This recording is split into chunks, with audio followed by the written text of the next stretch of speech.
Quais os principais desafios que o endodontista encontra no seu dia a dia clínico? Quais as dificuldades que nós temos ao deparar com o paciente na nossa cadeira odontológica? Então esse é o tema da nossa discussão de hoje. Porque muitas vezes vende-se ou passa-se a ideia de que a endodontia ela é sempre simples, fácil, rápida. Mas será que é essa endodontia que nós encontramos no consultório todas as vezes? Então entender os seus desafios, entender as maiores dificuldades que nós temos no consultório, torna-se um fator importante para o sucesso clínico, para o aumento do êxito dos nossos tratamentos endodônticos. Então o professor Carlos, em 2009, ele categorizou em 4 principais desafios. O primeiro deles é a qualificação profissional. Estar apto a atender o paciente, com domínio técnico e conhecimento científico, é um ponto crucial para esse alcance do sucesso do tratamento. Então, participação em eventos, cursos presenciais e hoje a disponibilidade que nós temos de estudos online, então o conhecimento científico hoje, a difusão do conhecimento científico pela internet, torna o estudo e a qualificação muito mais próxima do nosso dia a dia, muito mais fácil para o profissional. Então, um ponto importante é a sua qualificação. O segundo grande desafio, cada vez mais estudado na endodontia, é a morfologia interna. A dificuldade da morfologia interna de se vencer esse obstáculo é um dos objetivos hoje da endodontia. Estuda-se cada vez mais essas variações anatômicas e como desenvolver substâncias irrigadoras, medicações intracanais, instrumentos que consigam se adaptar e vencer esse grande desafio. Porque associado a essa morfologia interna complexa, nós temos a presença dos micro-organismos, que se alojam e permanecem nesse sistema complexo de canais radiculares, que muitas vezes não são alcançados e não são eliminados durante o tratamento endodôntico. Então, nossa busca por um controle microbiano e por um processo de sanificação adequado ainda representa um grande desafio da endodontia.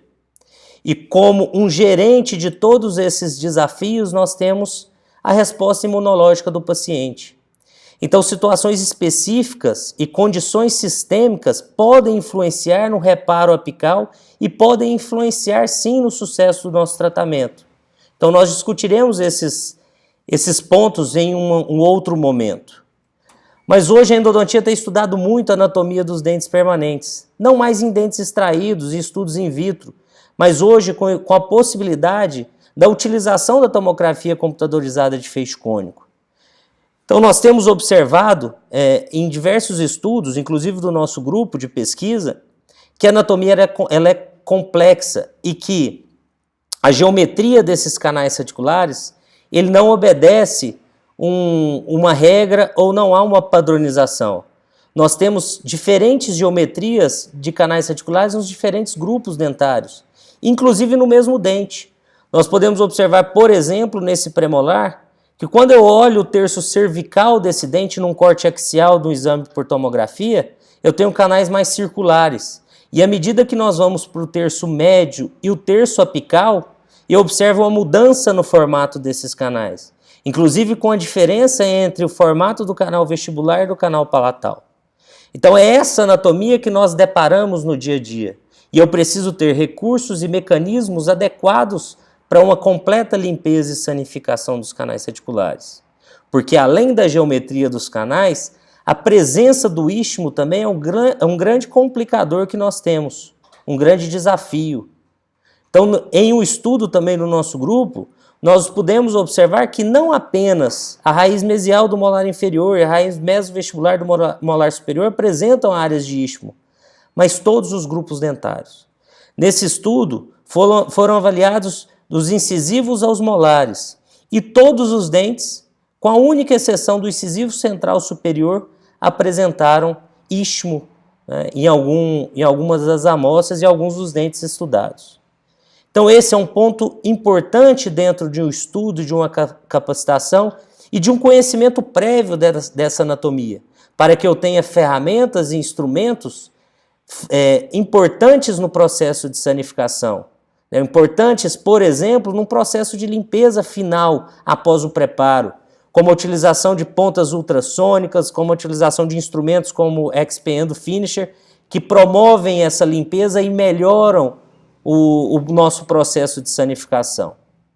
Porque nós nos deparamos, sim, com situações diversas e diferentes a cada tratamento odontológico, a cada tratamento endodôntico. E eu preciso conhecer essas diferenças para aplicar o melhor tratamento possível.